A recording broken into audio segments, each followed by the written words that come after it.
and welcome to Goffs Oak Primary School's Friday Assembly. Now some of you may not recognise me, particularly if you are in early years or Key Stage 1, but I am Mrs Jackson and I am the Year 6 teacher. Now I'm rather excited about today's assembly because we have a special guest who is waiting patiently to make an appearance. This is Martin, and some of you may recognise him as a hedgehog. He is in fact an African pygmy hedgehog.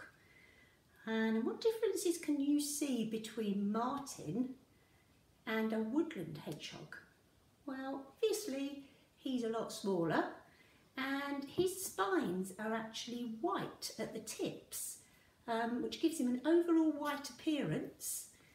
And also, if Martin will let me hold him, he has white fur on his belly.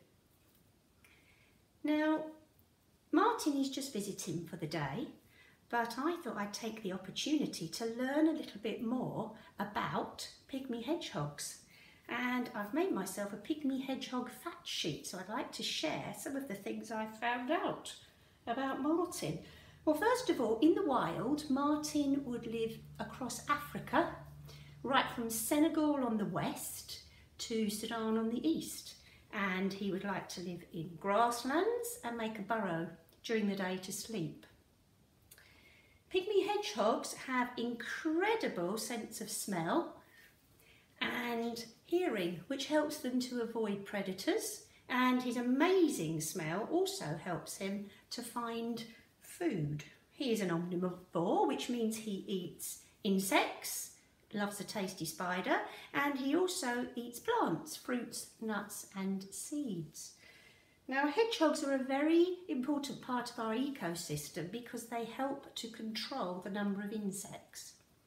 They're also mammals, which mean they don't lay eggs. The females give birth to live young called hoglets. Now, it's very, very important to say that whilst Martin is adorable, he's not my pet. Pygmy hedgehogs are wild animals and they don't really make very good pets as they have some very special needs. Now, luckily for Martin, he lives somewhere that can provide him with these needs so that he has a happy and a healthy life. And because he's getting quite lively, I think I'll give him back to his owner now.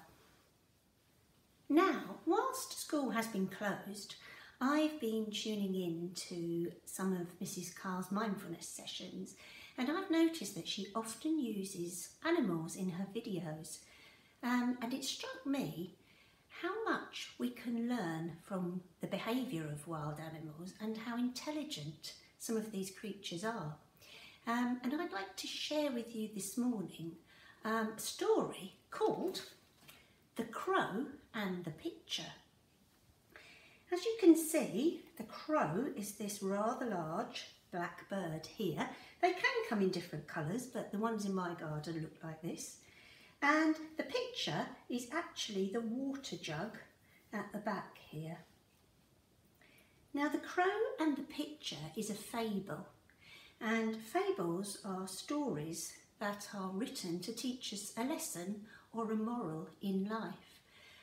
So I wondered, while I'm reading the story to you, perhaps you can think about what the crow is trying to tell us. I should just open my ancient Aesop's Fables book. During a very dry summer, a thirsty crow was desperately searching for some water. One morning she came upon a water jug that had once been full to the brim, and thinking her luck was in, she took an eager look inside. Unfortunately, to her dismay, the water was near the bottom of the jug, and because the neck of the jug was narrow, she could not get her head inside to reach the water. Frustratedly, she tried and she tried and she tried to squeeze her head through that narrow gap, but it just wouldn't fit. Undeterred, however, she then had the idea to carefully knock the jug over so that she could drink the water from the ground. But sadly, this proved too difficult too, as the jug was far too heavy for the tiny crow. Finally, another thought came to her. She searched on the ground for a pebble, which she picked up in her beak. She hopped over to the water jug and she dropped it inside.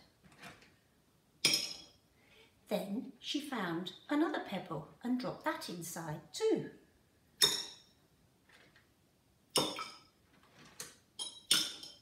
And the crow continued filling the water jug with pebbles.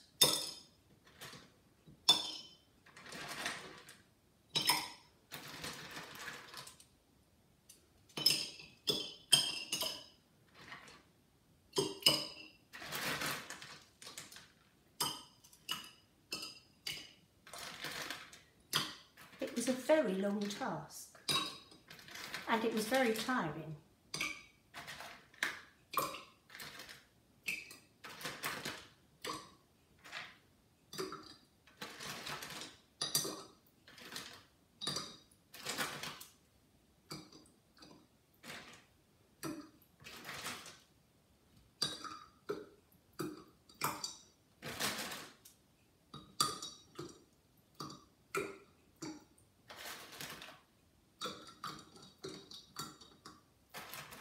With each pebble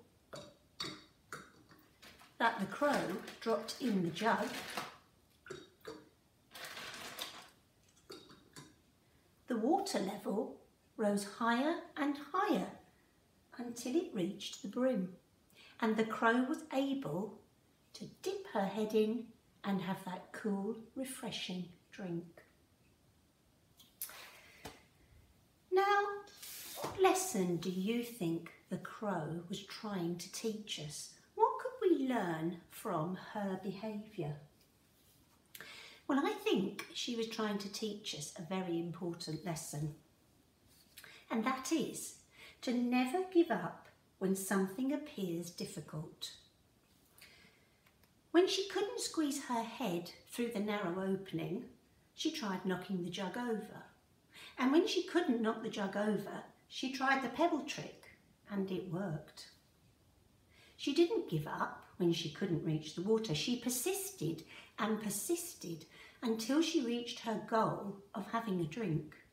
She was determined to succeed. Now I'd like you to think about something that you'd like to achieve, but perhaps at first glance could prove to be a little bit too difficult. Maybe it's learning to ride your bike. Maybe you'd like to make some new friends. Perhaps you'd really like to crack the 7 times table. Perhaps you'd like to give up some time to help others. Or perhaps you want to fight for a cause that you truly believe in, such as equality. Maybe you could use the behaviour of the crow, her determination and persistence, to help you achieve your goal. To finish up, we have a new song which Mrs. Carl has found about never giving up. And I'm sure when we're back at school, she will be introducing this to her fantastic singing assemblies. Keep walking to the end of the road, keep running to the finishing line.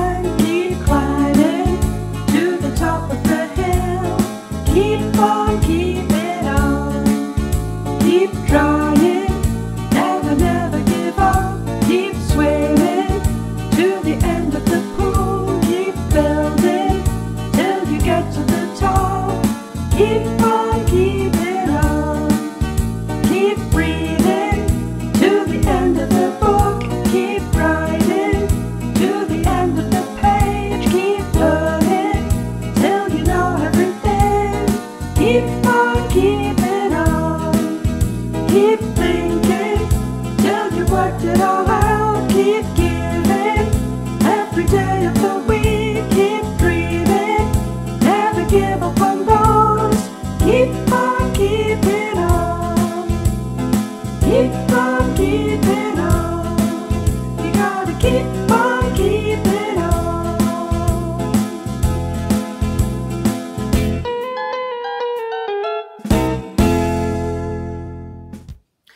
thank you very much for joining me for our Friday assembly, and I do hope that you all have a wonderful weekend.